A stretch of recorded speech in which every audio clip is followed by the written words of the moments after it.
வானொலியில் நீங்கள் கேட்டு மகிழ்ந்த தென்கட்சிக்கோ சுவாமிநாதன் அவர்களின் இந்த ஒரு தகவல் கதை தொகுப்பினை கேட்கலாம். ஊர்ல ஒரு ஆள் இருந்தான். அவன் ஒரு நாள் கோயிலுக்கு போனான். கடவுள்கிட்ட வேண்டிக்கிட்டான், எனக்கு ஒரு 1,00,000 ரூபா நீ கொடுத்தா நான் உன் சன்னதியில ஒரு தேங்காய் உடைக்கிறேன் அப்படின்னு வேண்டிக்கிட்டான். கடவுள் பார்த்தார். உடனே அவன் கண் முன்னாடி தோன்றினார். இந்தா நீ கேட்ட 1,00,000 ரூபாய் அப்படின்னு சொல்லி அவன் கையில பணத்தை கொடுத்துட்டு மறைஞ்சிட்டார். இவனால நம்பவே முடியல. இவ்வளவு சுலபமா கிடைக்கும்னு தெரிஞ்சிருந்தா அனாவசியமா ஒரு தேங்காய் உடைக்கிறேன்னு வேண்டி இருக்க வேண்டியது இல்லையே அப்படின்னு நினைச்சான். இருந்தாலும் வேண்டுதலை நிறைவேற்ற வேண்டியது கடமை. அதுக்காக என்ன பண்ணா, பக்கத்துல ஒரு கடைக்கு போனான். ஒரு தேங்காயை கையில் எடுத்தான். இது என்ன விலைன்னு கேட்டான். 5 ரூபான்னார் கடையில் இருந்தவர். அதிகமா இருக்குதே விலைன்னா. அப்படின்னா ஒண்ணு செய்யுங்க, அடுத்த ஊருக்கு போங்க, அங்க தென்னந்தோப்பு அதிகம், அதனால அங்க இதை விட குறைஞ்ச விலைக்கு கிடைக்கும் அப்படின்னார். சரின்னு அடுத்த ஊருக்கு கிளம்புனான். அங்க போய் விசாரிச்சான். ஒரு தேங்காய் 3 ரூபாய் விலைன்னாங்க. இதுவும் அதிகமா தெரியுதுன்னா. அப்படின்னா ஒண்ணு செய்ய, அதோ அந்த ஆத்து ஓரமா ஒரு தென்னை மரம் இருக்கு பார், அதுல நீயே ஏறி பறிச்சுக்கோ, ஒரு தேங்காய்க்கு 1 ரூபா கொடுத்தா போதும் அப்படின்னார் அந்த தோப்புக்கு சொந்தக்காரரு. இவனுக்கு மரம் ஏற தெரியாது. இருந்தாலும் ஆசை யாரை விட்டுது, விலை சல்லிசா இருக்குதே. ஆத்து ஓரம் போனா தட்டு தடுமாறி அந்த மரத்துல ஏறினா அந்த தென்னை மரம் வளைஞ்சி ஆத்து பக்கம் போய் அப்புறம் நிமிர்ந்து இருந்தது. அதாவது மரத்தின் உச்சி சரியா ஆத்துக்கு நடுவில் இருந்தது. ஆத்துல வெள்ளம் கரபுரண்டு ஓடிக்கிட்டு இருக்கு. இவன் கடவுள் கொடுத்த 1,00,000 ரூபாயை மடியில வச்சு இறுக்கி கட்டிக்கிட்டான். உச்சிக்கு போய் காய் பறிக்கிற சமயத்துல காத்தும் மழையும் பலமா கலந்து அடிக்க ஆரம்பிச்சுட்டுது. கால் வழுக்கி விட்டுட்டுது. இவன் சடார்னு ஒரு தென்னை மட்டையை பிடிச்சிக்கிட்டு தொங்க ஆரம்பிச்சிட்டான். கீழே பயங்கரமான வெள்ளம். மடியில 1,00,000 ரூபா பணம். என்ன செய்யறதுன்னு தவிக்கிறான். இந்த சமயம் கரையில ஒரு யானை பாகன் யானையை குளிப்பாட்டிக்கிட்டு இருக்கிறான். அது அவன் கண்ணில் பட்டுது. ஐயா ஒரு உதவின்னு கத்துனான். அவன் என்ன செய்யணும்னு கேட்டான். உன் யானையை மெதுவா இங்க அழைச்சிட்டு வா, எனக்கு நேரா கீழே நிறுத்து, என் காலை பிடிச்சி மெதுவா கீழே இறக்கி விட்டுரு, என் மடியில இருக்கிற பணத்துல உனக்கு 10,000 ரூபா தரேன் அப்படின்னா. அவன் பார்த்தான். காலை கையை பிடிச்சா கூட எவனும் இந்த காலத்துல 10 ரூபாய்க்கு மேல தரமாட்டேங்கிறான். இவன் காலை பிடிச்சா 10,000 தர்றேங்கிறான் அப்படின்னு யோசனை பண்ணா. உடனே யானையை கொண்டுட்டு போனான். அவனுக்கு நேரா கீழே நிறுத்தினான். அவன் காலை பிடிச்சான். அவ்வளவுதான். அந்த நேரம் பார்த்து யானை மெதுவா நடந்து அப்பால போட்டுது. இப்ப யானை பாகன் அவன் காலை கெட்டியா பிடிச்சிட்டு தூங்குறான். பரிதாபமா மேல பாக்குறான். அவன் மட்டையை பிடிச்சிட்டு தூங்குறான். இப்ப யானை பாகன் சொல்றான், தம்பி மட்டையை விட்டுறாத, கெட்டியா பிடிச்சிக்கோ, நான் உனக்கு 10,000 ரூபா தரேன், இதோ மடியில் தான் வச்சிருக்கேன்னா. மேல தொங்குறவனுக்கு இந்த நிலைமையிலேயும் ஒரு சந்தோஷம், மேற்கொண்டு ஒரு 10,000 ரூபா நமக்கு கிடைக்கும் போல இருக்கே அப்படின்னு. இந்த சமயத்துல ஒருத்தன் ஒட்டகத்தை ஓட்டிட்டு வந்தான் அந்த பக்கமா குளிப்பாட்டுறதுக்கு. யானை பாகம் பார்த்துட்டான். ஐயா ஒட்டகக்காரரே, அதை இங்க கொண்டுட்டு வா, எங்க காலை பிடிச்சி பத்திரமா இறக்கி விடு, நாங்க பணம் கொடுக்குறோம்னா. அவனும் பணத்துக்கு ஆசைப்பட்டு வந்தான். அவன் காலை பிடிக்கிற சமயம் ஒட்டகமும் நழுவி போட்டுது. இப்போ 3 பேருமே வரிசையா தொங்குறாங்க. ஒட்டகக்காரன் கத்துறான், தம்பி மட்டையை விட்டுறாத, கெட்டியா பிடிச்சிக்கோ, நான் என் மடியில இருக்கிற 5,000 உனக்கு தந்துடுறேன்னா. மேல தொங்குறவனுக்கு இன்னமும் சந்தோஷம், இவனும் பணம் தர்றேங்கிறான். அப்படின்னா இன்னைக்கு நமக்கு மொத்த பண வரவு எவ்வளவு அப்படின்னு ஒவ்வொன்னா கூட்டி பார்க்க ஆரம்பிச்சான். மனக்கணக்கு சரியா வரல. அதனால அப்படியே விரல விட்டு எண்ண ஆரம்பிச்சான். அவ்வளவுதான், மட்டையை விட்டுட்டு கை நழுவி வந்துட்டுது. 3 பேரும் பொத்துன்னு ஆத்துல விழுந்தாங்க. படாத பாடுபட்டு தட்டு தடுமாறி கரைக்கு வந்து சேர்ந்தாங்க. 3 பேர் மடியில் இருந்த பணமும் ஆத்தோட போட்டுது. பேராசை பெருநஷ்டம் அப்படின்னு ஒரு பழமொழி இருக்குல்ல, அதை விளக்கறதுக்காக சொல்லப்பட்ட கதை இது. ஒரு ஊர்ல ஒரு ராஜா இருந்தார். அவர் அடிக்கடி காட்டுக்கு வேட்டையாட போவார். சில நண்பர்களையும் கூட அழைச்சிக்கிட்டு போவார். காட்டுக்கு போனதும் ஆளுக்கு ஒரு பக்கமா போய் வேட்டையாடுவாங்க. சாயந்தரமா திரும்பி வருவாங்க. மறுநாள் அரண்மனையில் உட்காந்து ஒவ்வொருத்தரும் அவங்க அனுபவங்களை எல்லாம் சொல்லிக்குவாங்க. அவங்க வீரத்துக்கு தகுந்த மாதிரி பரிசை அந்த ராஜா கொடுப்பார்.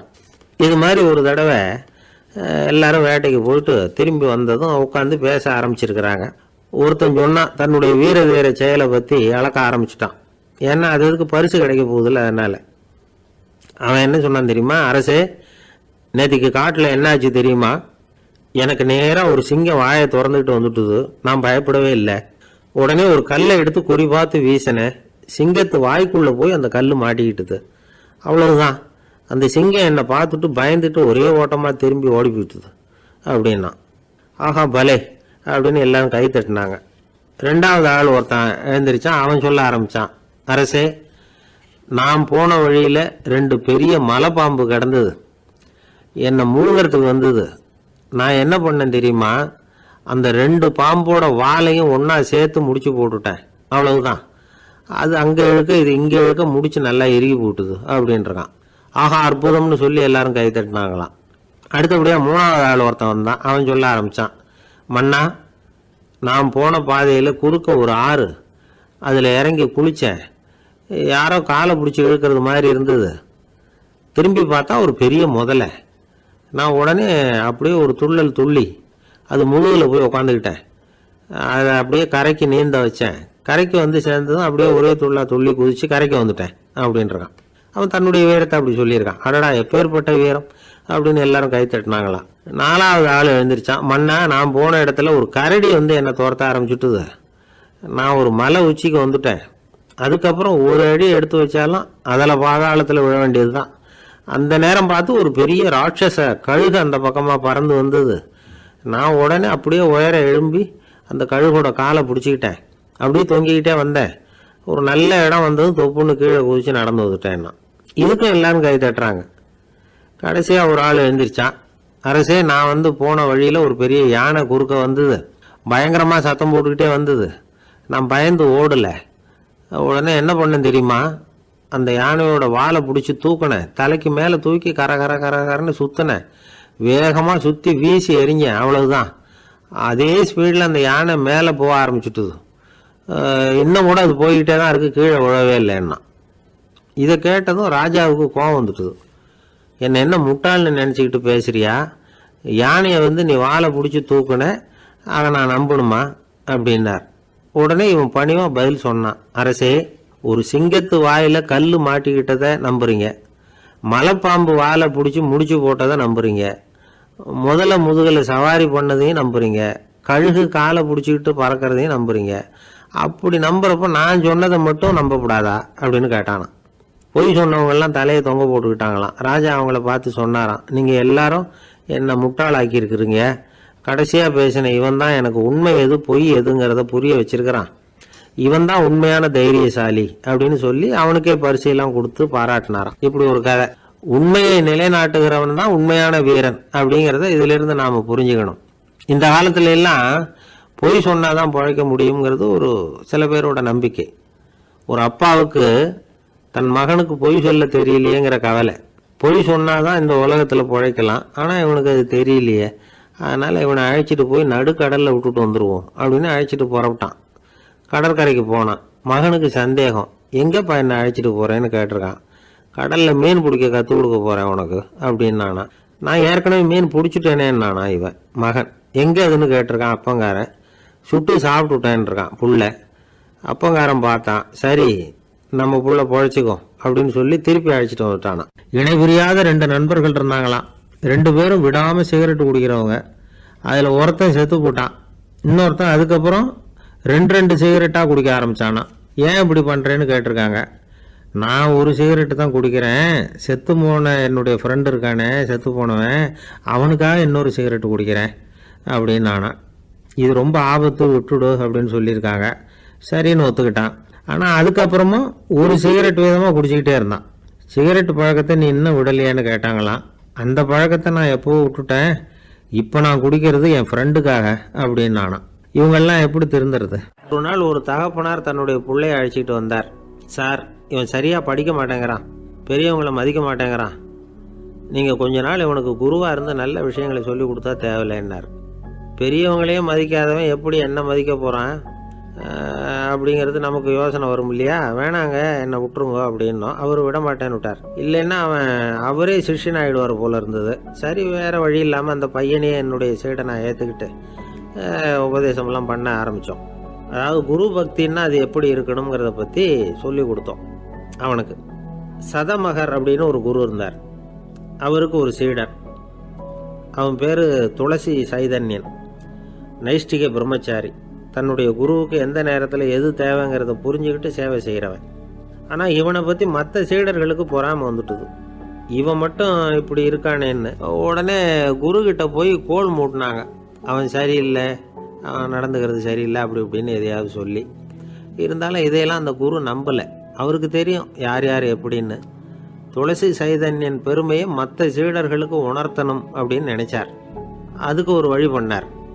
ஒரு நாள் சீடர்களை எல்லாம் கூப்பிட்டுக்கிட்டு ஒரு காட்டு வழியாக போய்கிட்டு இருந்தார். அங்கே ஒரு பெரிய மலை அருவி கொட்டிக்கிட்டு இருந்தது.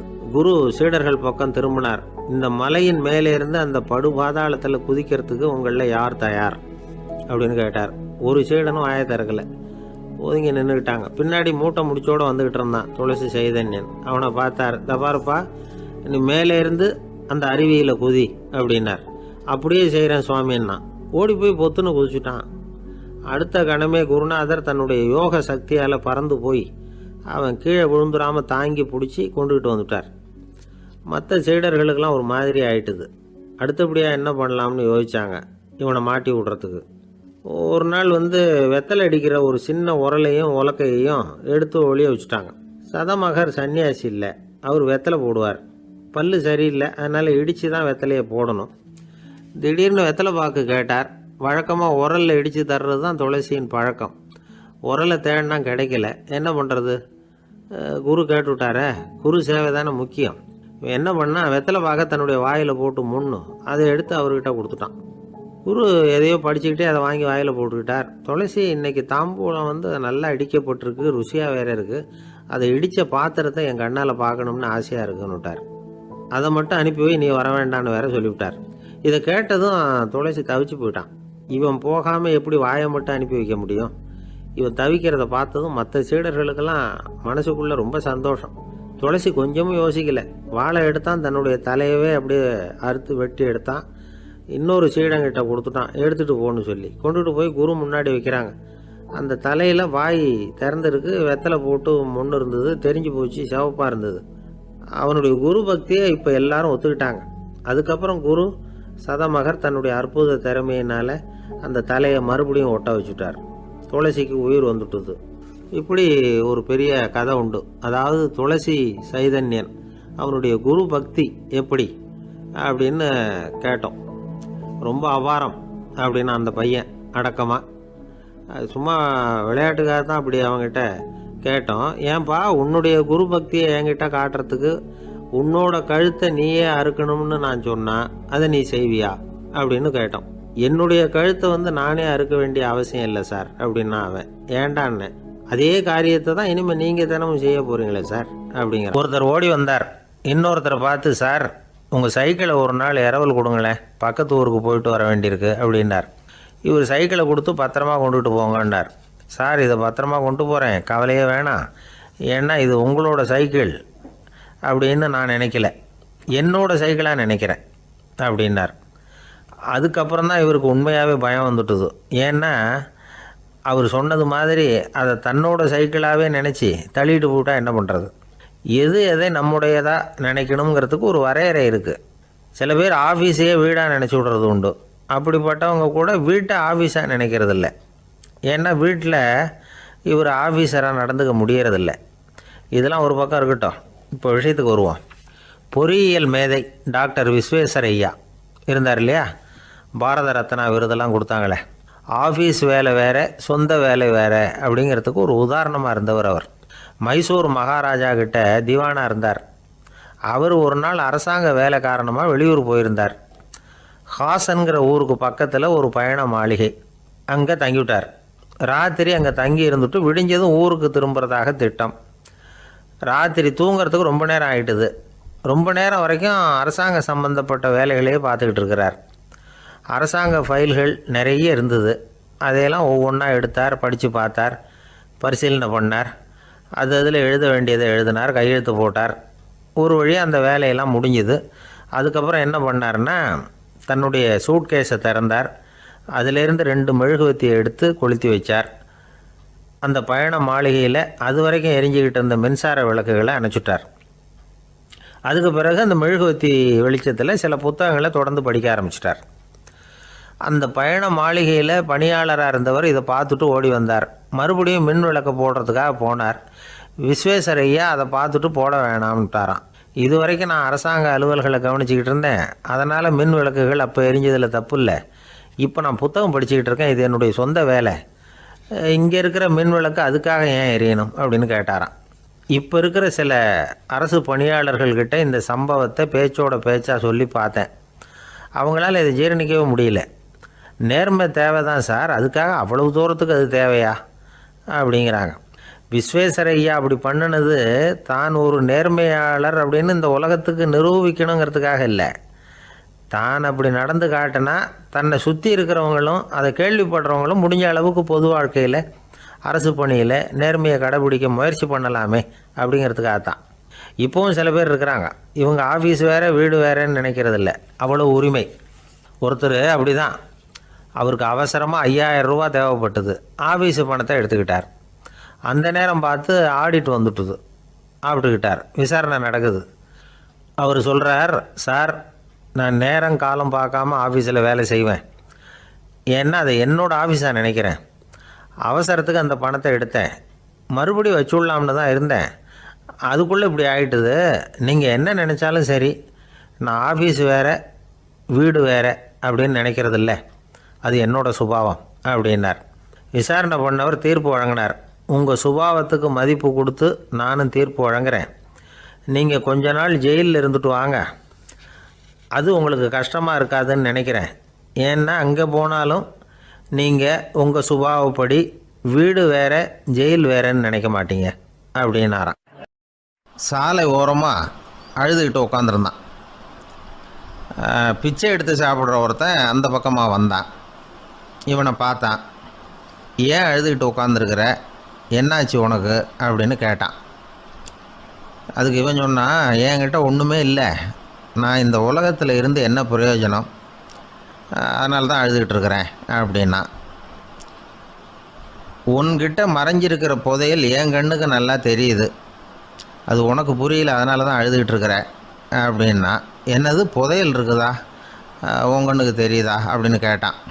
ஆமாம் எனக்கு தெரியுது, அந்த புதையலை நீ விற்கிறதுக்கு தயாராக இருக்கிறியா அப்படின்னு கேட்டான் இவன்.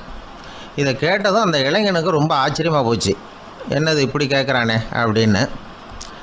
என்கிட்ட ஒரு காசு கூட இல்லையே, அப்படி இருக்கிறப்போ புதையல் எங்கேருந்து வந்தது அப்படின்னா. இந்த நேரத்தில் அந்த பிச்சைக்காரன் சிரித்தான். இப்படி தான் இந்த உலகத்தில் எல்லோரும் சொல்லிகிட்டு இருக்கிறாங்க, என்கிட்ட ஒன்றுமே இல்லை ஒன்றுமே இல்லைன்னு சொல்லி. ஆனால் அவங்கக்கிட்ட தான் புதையல் இருக்குது. நீ வேணும்னா என் கூட வா, நம்ம நாட்டு அரசர்கிட்ட போவோம். உங்ககிட்ட இருக்கிற புதையலை அவர் நல்ல விலைக்கு எடுத்துக்குவார் அப்படின்னா. அது எப்படி உனக்கு தெரியும்னா, இதுக்கு முன்னாடியும் இது மாதிரி பல பேரை நான் ராஜா கிட்ட அழைச்சிட்டு போயிருக்கிறேன். அதனால தான் உன்னை பார்த்தேன், உன்னையும் கூப்பிட்றேன். நீ சரின்னு சொன்னால் உன்னை அழைச்சிட்டு போகிறேன். உங்ககிட்ட இருக்கிற புதையலை அவர் நல்ல விலை கொடுத்து எடுத்துக்குவார் அப்படின்னு சொன்னான். இவன் இப்படி சொல்கிறது அந்த இளைஞனுக்கு ஒன்றுமே புரியல. இது என்னது இந்த ஆள் இப்படி சொல்லிகிட்டு இருக்கிறான், நம்மக்கிட்ட என்ன இருக்குது, அதுவும் இல்லாமல் இவனே பிச்சை எடுத்து சாப்பிட்டுக்கிட்டு இருக்கிறான், இவன் போய் நம்மளை ராஜா கிட்ட அழைச்சிட்டு போகிறதா போகிறேங்கிறானே என்ன அப்படின்னு சொல்லி அவன் யோசனை பண்ணான். என்ன யோசிக்கிற, உனக்கு பணம் வேணும்னா என்னோட வா அப்படின்னா. இளைஞன் ஒரு முடிவுக்கு வந்தான். சரி, இங்கேயே உட்காந்துக்கிட்டு இருக்கிறத விட அங்கேயாவது போய் பார்ப்போமே, இங்கே அழுதுட்டு உட்காந்துருக்கிறதுல என்ன பிரயோஜனம், ஏதோ கூப்பிட்றான் போய் பார்த்துட்டு வருவோமே அப்படின்னு சொல்லி அவன் கூட புறப்பட்டான். பிச்சைக்காரன் முன்னாடி போயிட்டே இருக்கிறான், இந்த இளைஞன் பின்னாடி நடந்து போயிட்டுருக்கான். 2 பேரும் அரண்மனையை நோக்கி போகிறாங்க. பாதி வழி போயிருப்பாங்க. வழியில் அந்த பிச்சைக்காரன் சொன்னான், இதை பாரு, முன்னாடியே சில விஷயங்களை நாம் பேசிக்க வேண்டியிருக்கு. சரியாக தெளிவாக முடிவு எடுத்துக்கிட்டு அதுக்கப்புறம் ராஜாக்கிட்ட போகணும். ஏன்னா அங்கே போய் அது முடியாது இது முடியாதுன்னு நாம் நமக்குள்ளே சண்டை போட்டுக்கிட்டு இருக்க முடியாது. ராஜாவுக்கு விலையை பற்றி கவலையே இல்லை, எவ்வளவு சொன்னாலும் நமக்கு பணம் கிடச்சிரும். ஆனால் அதுக்கப்புறம் நான் இதை விற்கிறதுக்கு தயாராக இல்லைன்னு சொல்லிடக்கூடாது. அதனால் புதையலை விற்கிறதா இல்லையாங்கிறத இங்கேயே தெளிவாக முடிவு செஞ்சுக்கணும். இல்லைன்னா ராஜா கிட்ட போய் அங்கே போய் குழப்பிக்கிட்டு இருக்க முடியாது அப்படின்னு சொன்னான். இளைஞனுக்கு ஒன்றுமே புரியல. என்ன சொல்கிற நீ, என்கிட்டயா புதையலா, எங்கே இருக்குது அப்படின்னு சொல்லி குழம்பி போனான். இப்போது அந்த பிச்சைக்காரன் சொன்னான், இதை பாரு, இப்போ உதாரணத்துக்கு உன்னுடைய கண்களை எடுத்துக்கோ, அதுக்கு நீ என்ன விலை கேட்டுற போகிற, நான் அதுக்கு ராஜா கிட்டே இருந்து ஒரு 50,000 ரூபா வாங்கி தர முடியும். உன்னுடைய இருதயத்தை கொடுக்குறியா, 20 லட்சம் ரூபா வாங்கித்தரேன். மூளையை கொடுக்குறியா, 30 லட்சம் வாங்கித்தரேன். என்ன சொல்கிற அப்படின்னு சொல்லி இந்த பிச்சைக்காரன் பேசிக்கிட்டே போகிறான். இளைஞனுக்கு கோபம் வந்துட்டுது. என்ன உளர்ற, உனக்கு என்ன பைத்தியமா? கண்ணையும் மூளையையும் இருதயத்தையுமா விற்பாங்க? என்ன வேலை கொடுத்தாலும் அதையெல்லாம் நான் விற்கிறதுக்கு தயாராக இல்லை, நான் விற்க மாட்டேன். அதை கொடுத்துட்டு நான் என்ன பண்ணுறது? இப்படி நான் மட்டும் இல்லை, யாருமே இதை விற்கிறதுக்கு தயாராக இருக்க மாட்டாங்க அப்படின்னு சொன்னான் அந்த இளைஞன். இவன் இப்படி சொன்னதும் அந்த பிச்சைக்காரன் வாய் விட்டு சிரிக்க ஆரம்பிச்சுட்டான். இப்போ பைத்தியமானது நானா நீயா? லட்சக்கணக்கான கோடிக்கணக்கான ரூபாய் பொறுமானம் உள்ள பொருள்களை உங்ககிட்டயே வச்சுக்கிட்டு விற்க முடியாதுன்னு சொல்கிற நீ தான் ஏழை. என்கிட்ட ஒன்றுமே இல்லைன்னு மரத்தடியில் உட்காந்து அழுதுகிட்டு இருக்கிறியே அப்படின்னு சொன்னான். இன்றைக்கி பார்த்திங்கன்னா பல பேர் தன்கிட்ட புதைஞ்சிருக்கிற ஆற்றலை புரிஞ்சிக்க முடியாமல் அவதிப்பட்டுக்கிட்டு இருக்கிறாங்க. நம்மக்கிட்ட என்ன இருக்குங்கிறது அவங்களுக்கு தெரியறதில்ல. அதனால தான் என்கிட்ட ஒன்றுமே இல்லைன்னு சொல்லி அழுதுகிட்டு இருக்கிறாங்க. இதை விளங்க வைக்கிறதுக்கு பெரியவங்க சொல்கிற கதை இது. நம்மக்கிட்ட இருக்கிற புதையலை நாம் தான் தோண்டி எடுக்கணும். உண்மையான புதையலுங்கிறது உள்ளே இருக்குது. ஆனால் அதை வெளியில் தேடுற ஆசாமிகள் தான் அதிகம். சராசரி மனித இயல்பு அப்படி. நம்மக்கிட்ட விலை மதிக்க முடியாத பகுத்தறிவு இருக்குது. அதை வச்சுக்கிட்டு வாழ்க்கையில் முன்னேறத்துக்கு முயற்சி பண்ணணும். என்கிட்ட ஒன்றுமே இல்லைன்னு நினச்சி ஓரமாக உட்காந்துடக்கூடாது. முயற்சி செஞ்சால் முடியாத காரியம் எதுவுமே இல்லை. ஒரு ரயில்வே ஸ்டேஷன் பக்கம் வெளியில் ஒரு டாக்ஸி நின்றுக்கிட்டு இருந்தது. அந்த பக்கமாக வந்த ஒருத்தர் டாக்ஸி டிரைவரை பார்த்து சொன்னார், ஐயா உங்கள் வண்டியில் பின் சீட்டில் ஒரு மணி பர்ஸு கிடக்கு, யாரோ மறந்து விட்டுட்டு போயிருக்கிறாங்க அப்படின்னார். இல்லை அது காலி பர்ஸு தான், நான் தான் அதை அங்கே போட்டு வச்சுருக்கிறேன்னார் டிரைவர். ஏன்னு கேட்டார் அவர். இதுக்கு டிரைவர் சொன்னார், அதை பார்க்குற யாராவது அதை எடுத்துக்கலாம்ங்கிற ஆசையிலையாவது சவாரிக்கு வருவாங்க, அதுக்காக தான் போட்டு வச்சுருக்கிறேன் அப்படின்னார். ஒருத்தன் எப்படி நடந்துக்கிறாங்கிறத வச்சு தான் அந்த ஆள் எப்படிங்கிறத நாம் முடிவு பண்ணுறோம். ஆளுமைன்னு சொல்கிறோம்ல, அதுக்கு சூழ்நிலைகளை ஆளுகின்ற தன்மை அப்படின்னு விளக்கம் கொடுக்குறார் ஒரு உளவியல் நிபுணர். சரி, ஒரு மனிதனுடைய ஆளுமையை உருவாக்குகிற விஷயங்கள் என்னென்ன? பிறப்பு, வளர்க்கப்பட்ட விதம், படிப்பு, நண்பர்கள், சமுதாயம், இப்படி நிறைய உண்டு. ஆளுமையின் அடிப்படையில் சில மனநோய்கள் உண்டாகுது. அதெல்லாம் என்னென்னங்கிறத தெரிஞ்சு வச்சுக்கிட்டோம்னா நம்ம கூட இருக்கிறவங்கள அடையாளம் கண்டுபிடிக்கிறதுக்கு அது ரொம்ப உபயோகமாக இருக்கும். ஃப்ரெனாய்டு ஆளுமை அப்படின்னு ஒன்று. இந்த கோளாறு உள்ளவங்க எப்படி இருப்பாங்க தெரியுமா? அதிக உணர்ச்சி, சந்தேகம், பொறாமை இதெல்லாம் அதிகமாக இருக்கும். வளைஞ்சு கொடுக்க மாட்டாங்க. அடுத்தவங்களோட இணக்கமான உறவு இருக்காது. அவங்க செய்கிற தப்புக்கெல்லாம் அடுத்தவங்களை குறை சொல்லிகிட்டு இருப்பாங்க. இது ஒரு ரகம். அடுத்தது ஸ்கிசாய்டு ஆளுமை அப்படின்னு சொல்கிறாங்க. இந்த கோளாறு உள்ளவங்க அடுத்தவங்களோட பழக கூச்சப்படுவாங்க. சின்ன வயசுலேயே இது ஆரம்பமாயிடுது. பகல் கனவுலேயே சஞ்சரிப்பாங்க. அவங்களுடைய விரோதம், கோபம் இதை கூட வெளியில் காட்டிக்க முடியாமல் இருப்பாங்க. இவங்களுக்கு அகமுகம், பிரச்சனைகள்லேருந்து ஒதுங்கி எதுலேயும் ஈடுபாடு இல்லாதவங்களாக இருப்பாங்க. இப்படி ஒரு ரகம். அடுத்தது சைக்ளோதமிக் ஆளுமை அப்படின்னு சொல்கிறாங்க. அது என்னென்னா உணர்ச்சிகளில் ஏற்றத்தாழ்வு அதிகமாக இருக்குமா. சில சமயம் பார்த்தா மகிழ்ச்சியாக இருப்பாங்க, சில சமயம் சோகமாக உட்காந்துருப்பாங்க. அவங்க மனநிலைக்கு தகுந்த மாதிரி சமூக நிகழ்ச்சிகளில் பங்கெடுத்துக்குவாங்க. இன்னொரு வகை என்னென்னா எண்ணப்பீடிகை ஆளுமை அப்படின்னு பேர் வச்சுருக்கிறாங்க. அதுக்கு இவங்களுக்கெல்லாம் கரெக்டாக இருக்கணும். எல்லாம் சட்டத்திட்டம் எதுலேயும் ஒரு ஒழுங்குமுறை, இப்படி எதிர்பார்க்குற மனோபாவம். இவங்க எதிர்பார்ப்புக்கும் அரண்முறைக்கும் மற்றவங்க கட்டுப்படணும்னு நினைப்பாங்க. இந்த நிலைமை நீடித்தா என்ன ஆகும் தெரியுமா?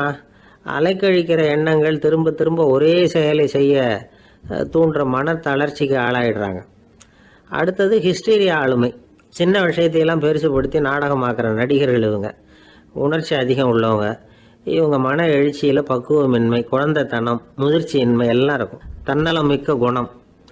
பிறர் தன்னை மட்டுமே கவனிக்கணும்னு நினச்சி செயல்படுறது, இதெல்லாம் இவங்க அடையாளம். அடுத்த ரகம் எப்படின்னா வளர்ச்சியற்ற ஆளுமைன்னு சொல்கிறாங்க. அடுத்தவங்களோட இணங்கி போக முடியாதவங்க. அறிவு, மன எழுச்சி, சமூக உறவு இதில் எல்லாம் போதுமான வளர்ச்சியையும் நிறைவையும் பெற முடியாதவங்க. இவங்களால வாழ்க்கையில் முன்னேற முடியாது. பிச்சைக்காரங்க, குற்றவாளிகள், இவங்ககிட்டெல்லாம் இது மாதிரியான ஆளுமை அதிகமாக இருக்குமா. அடுத்தது என்னென்னா சோர்வுடைய ஆளுமை. எதுலேயும் உற்சாகம் இல்லாமல் சோர்ந்து போயிருப்பாங்க. அதுக்கெல்லாம் நமக்கு வலிமை இல்லைப்பா அப்படின்னு சொல்லிகிட்டு இருப்பாங்க. சின்ன விஷயங்களுக்கெல்லாம் அதிர்ச்சி அடையிறது. வாழ்வின் சுவையை அனுபவிக்க முடியாதவங்க. இன்னொரு ரகம் இது கொதித்தெழும் ஆளுமைங்கிறாங்க. எதுக்கு எடுத்தாலும் ஆத்திரம், குரோதம், வன் செயல் இதிலெல்லாம் ஈடுபாடு, இப்படி உள்ளவங்க. நத்தை வகை ஆளுமை அப்படின்னு ஒன்று. அடுத்தவங்க மேலே விரோதம் இருக்கும், அடிக்கணுங்கிற எண்ணம் இருக்கும். ஆனால் அதை அப்படியே வெளியில் காட்டாமல் அதே சமயம் அமைதியான முறையில் வெறுப்பை வெளிக்காட்டுற ரகம். இவங்கெல்லாம் பேசாமல் கம்முன்னு இருந்துக்கிட்டே நினச்சதை நிறைவேற்றிக்கிடுவாங்க. முன்ஜாக்கிரதை ஆளுமை அப்படின்னு ஒரு ரகமாக பாதுகாப்பின்மை, சந்தேகம், முழுமையின்மை, அறவேக்காட்டுத்தனம் இந்த மனப்போக்கு அதிகமாக இருக்கிறதுனால அகம்பாவம், புடிவாதம், எச்சரிக்கை எல்லாம் அளவுக்கு மீறி இருக்கும். இதுவரைக்கும் நாம் பேசிக்கிட்டு இருந்த ஆளுமை பண்புகள் அளவுக்கு அதிகமாக போயிட்டுதுன்னா ஆளுமை கோளாறுகள் ஏற்படும். அதன் அடிப்படையில் மனவியாதிகள் வருமா. அதனால் இணக்கமான எல்லாரும் விரும்புகிற இயல்பான ஆளுமையை பெறுவதற்கு நாம் முயற்சி செய்யணும் அப்படிங்கிறது மனோதத்துவ நிபுணர்களுடைய ஆலோசனை. ஒருத்தர் ஒரு மனோதத்துவ டாக்டரை தேடிட்டு வந்தாராம். டாக்டர், எனக்கு மனசில் ஏதோ வியாதி, ஆளுமை கோளாறு, அதாவது எனக்கு சீக்கிரமாக செத்து போனால் தேவையில்லைன்னு தோணுது அப்படின்னாராம். உடனே அந்த டாக்டர், சரி அப்படின்னா இங்கே இருங்க, நான் வைத்தியம் பார்க்குறேன் அப்படின்னாராம். ஒரு ரயில் வேகமாக போயிட்டு இருக்கு. அது ஒரு ரயில்வே ஸ்டேஷனில் கொஞ்ச நேரம் நின்றுது. அப்போ அதில் ஒரு ஆள் ஏறினார். தலையில் ஒரு மூட்டையை வச்சுருந்தார். மூட்டையை தலையில் சுமந்துக்கிட்டே உள்ளே வந்தார். மூட்டையை தலையில் சுமந்துக்கிட்டே ஒரு இடத்துல உட்காந்தார். ரயில் மறுபடியும் புறப்பட்டுது. இவர் தன் தலையில் இருந்த மூட்டையை கீழே இறக்கி வைக்கணும்ல, வைக்கல, சுமந்துக்கிட்டே வரார். எதிரில் உட்காந்துருந்தவர் கேட்டார், ஏங்க ஏன் இப்படியே உட்காந்துருக்குறீங்க தலையில் மூட்டையை வச்சுக்கிட்டு, மூட்டையை கீழே இறக்கி வைக்கலாமே அப்படின்னார். வேணாங்க, பாவம், தலையில் இருக்கிற மூட்டையை இறக்கி ரயிலில் வச்சா ரயிலுக்கு பாரம் அதிகமாக இருக்கும் அப்படின்னார் அவர். இப்படி ஒரு ஆளை பார்த்தா நமக்கு சிரிப்பு தான் வரும். ஏன்னா ரயிலுங்கிறது அந்த மூட்டையையும் சேர்த்து சுமந்துக்கிட்டு தான் போகுது. அவன் அந்த மூட்டையை தலையில் வச்சுருந்தாலும் ஒன்று தான், தரையில் வச்சுருந்தாலும் ஒன்று தான். அதனால் ரயிலுக்கு எந்த மாற்றமும் ஏற்பட போகிறதில்ல. அதே மாதிரி தான் நம்ம மனமும். இதுவும் ஒரு தேவையில்லாத சுமை, அனாவசியமாக சுமந்துக்கிட்டு இருக்கிறோம். இதை கீழே இறக்கி வச்சுட்டா வாழ்க்கை பிரயாணம் சுகமாக இருக்கும். ரயில் பிரயாணம் பண்ணுற அந்த ஆள் மூட்டையை சுமக்கிறான், வாழ்க்கை பிரயாணம் பண்ணுற நாம மனசை சுமக்கிறோம். இது ரெண்டுக்கும் எந்த வித்தியாசமும் இல்லை. மனசை கீழே இறக்கி வச்சுட்டா பாரம் இல்லாமல் வாழலாம், பறவைகள் மாதிரி பறக்கலாம், குழந்தைகள் மாதிரி கள்ளங்கபடம் இல்லாமல் வாழலாம். இந்த வெளி உலகத்தில் நாம் நிலை பெற்று இருக்கணும், வேரூன்றி இருக்கணும். அதே சமயம் நம்முடைய உள்வெளியில் ஆன்மீக வாழ்க்கையில் பாரம் இல்லாமல் இருக்கணும். அப்போ பறக்கணும், நதியை போல் ஓடணும், மிதக்கணும். பயணம் சுகமாக இருக்கும், களைப்பு தெரியாது, கவலை தெரியாது. ஒரு சீடன் போதி தர்மரை நாடி வந்தான். குருவே, நீங்கள் என்ன வெறுமையாக இருக்க சொன்னீங்க, நான் இப்போ மறுபடியும் வெறுமையானவன் ஆகிட்டேன், அதனால் இப்போ என்ன செய்ய சொல்கிறீங்க என்ன அப்படின்னு சொல்லி நின்னான். உடனே அந்த குரு பக்கத்தில் இருந்த ஒரு குச்சியை எடுத்து அவன் தலையில் அடித்து, போய் அந்த வெற்றுத்தன்மையையும் வீசி எறிந்து விட்டு வா அப்படின்னார். நான் இப்போ காலியாக இருக்கிறேன்னு ஒருத்தன் சொல்கிறான்னு வச்சுங்க, அது உண்மை இல்லை. ஏன்னா இன்னமும் அதில் நான்கிற எண்ணம் இருக்குது. எந்த சிந்தனையும் இல்லாமல் இருக்கிறது கடினம்தான். ஆனாலும் மனிதன் அதில் உள்ள நுட்பத்தை புரிஞ்சுக்கிட்டான்னா இவ்வளவு தூரம் தூக்கி சுமந்துக்கிட்டு வந்த அந்த மனதின் முட்டாள்தனத்தை அவனே பார்த்துட்டு சிரிப்பான். இதுதான் பெரியவங்க சொல்லியிருக்கிற ஆலோசனை. நம்மால் ஒருத்தன் தலையில் ஒரு பெரிய மூங்கில் கூடையோடு ரயிலில் உட்காந்தான். கூடை தலையில் இருந்தது, கீழே இறக்கி வைக்கல. எதிரில் இருந்தவர் கேட்டார், ஏங்க எதுக்காக அதை அனாவசியமாக சுமந்துக்கிட்டே இருக்கீங்க, கீழே இறக்கி வைங்களேன்னார். இல்லைங்க, நான் வீட்டை விட்டு புறப்படும் பொழுதே என் பையன் சொல்லிவிட்டான், கூடையை தலையை விட்டு இறக்கக்கூடாதுன்னு அப்படின்னார். அவன் சின்ன பையன், விவரம் இல்லாமல் சொல்லியிருப்பான். இப்போ என்ன நேரில் வந்தால் பார்த்துக்கிட்டு இருக்கிறான், நீங்கள் இறக்கி வைங்கன்னார் அவர். அவன் நேரில் பார்த்துக்கிட்டு இல்லை, இருந்தாலும் நான் இந்த கூடையை கீழே இறக்கி வச்சா அது அவனுக்கு தெரிஞ்சிடும் அப்படின்னாரு இவர். அது எப்படின்னார் அவர். அவன் தனக்கு டிக்கெட் வாங்க வேணாம்னு சொல்லி இப்போ இந்த கூடைக்குள்ளே தான் உட்காந்துருக்கிறான் அப்படின்னார் இவர். இந்த உலகமே ஒரு நாடக மேடை, நாம் எல்லாரும் நடிகர்கள். இது ஞானிகள் சொல்கிறது. இது ஒரு பக்கம் இருக்கட்டும். இந்த உலகத்துக்குள்ளே எத்தனையோ நாடக மேடைகள், எத்தனையோ நடிகர்கள், எத்தனையோ நாடகங்கள், இதெல்லாம் எப்படி ஆரம்பமாச்சு? அதுதான் இன்றைக்கி தகவல். அதாவது ஆதி மனிதன் பேச ஆரம்பிக்கிறதுக்கு முன்னாடி சைகையாலேயே எல்லாத்தையும் சொல்லிக்கிட்டு இருந்தான். அதனால் அப்போவே நடிப்பு ஆரம்பமாயிட்டுது. முதல்ல ஒரு வேட்டையைத்தான் அவன் நடித்து காட்டியிருப்பான். இவன் எப்படி போனான், எதிரில் மிருகம் எப்படி வந்தது, அதோடு எப்படி சண்டை போட்டான், எப்படி அடித்து கொண்டுகிட்டு வந்தான், இதை அப்படியே மற்றவங்களுக்கு நடித்து காட்டியிருப்பான். ஏன்னா மொழி கிடையாது. இந்த காலத்துலலாம் நாடகங்களில் நடிக்கிறவங்கள நடிகர்கள்ங்கிறோம். ஒரு காலத்தில் உங்களுக்கு என்ன பேர் தெரியுமா? திஸ்பியர்கள் அப்படின்னு பேராம். இதுக்கு காரணம் உண்டு. அதாவது 2000 வருஷத்துக்கு முன்னாடி கிரீஸ் நாட்டில் திசிவியஸ் அப்படின்னு ஒரு ஆள் இருந்தான். அவன் ஒரு பெரிய நாடக கலைஞன். அவன் சில இளைஞர்களை சேர்த்துக்கிட்டான், பயிற்சி கொடுத்தான், நாடக குழுவை உருவாக்கினான், நடிகர்களையும் நாடகத்துக்கு தேவையான பொருள்களையும் ஏற்றிக்கிட்டு போகிறதுக்கு ஒரு வண்டியையும் தயார் பண்ணான். அந்த வண்டியிலேயே அவன் கிரேக்க நாடு பூராவும் சுற்றினான், ஊர் ஊராக நாடகம் போட்டான். ஒரு ஊருக்கு போனதும் அங்கே நாடகம் நடத்த தியேட்டர் இருக்கா அப்படிங்கன்னெல்லாம் பார்க்கறது இல்லை அவன். ஏன்னா அப்போலாம் தியேட்டர்னா என்னென்ன தெரியாது. நாடகம்னா அது ஒரு மூடிய கொட்டைக்குள்ளே தான் நடத்தணுங்கிறது அப்போ யாருக்குமே தோணலை. இந்த வண்டி போகும், அதுவே ஒரு பகுதி அப்படியே ஒரு மேடை மாதிரி விரிச்சிக்கும். அதில் ஏறி நின்றுக்கிட்டு நாடகத்தை நடித்து காட்டுவாங்களாம். மக்கள்லாம் எதிரில் தரையில் உட்காந்து அதை பார்த்துக்கிட்டு இருக்கிறது. உலகத்தின் முதல் நடமாடும் தியேட்டர் இது தானே. இந்த திசிபியஸ் தான் முதலாக உலகத்தில் நாடகம்ங்கிற பொழுதுபோக்கை நடத்தி காட்டினவன் அப்படின்னு சொல்கிறாங்க. அவன் சொந்தமாக நாடகம் எழுதுனா, நடித்தான், நாடகத்தை இயக்கினான். அதனால தான் அவனை first man of the theatre அப்படின்னு சொல்லுவாங்க. அவன் தான் நாடக மேடையின் முன்னோடி. கிரேக்கர் காலத்திலேயே நாடக ஆசிரியர்கள், நடிகர்கள், ரசிகர்கள் இவங்கெல்லாம் உருவாயிட்டாங்களாம். நாடகத்தின் சரித்திரத்தில் இந்த 3 பிரிவும் ரொம்ப முக்கியம்.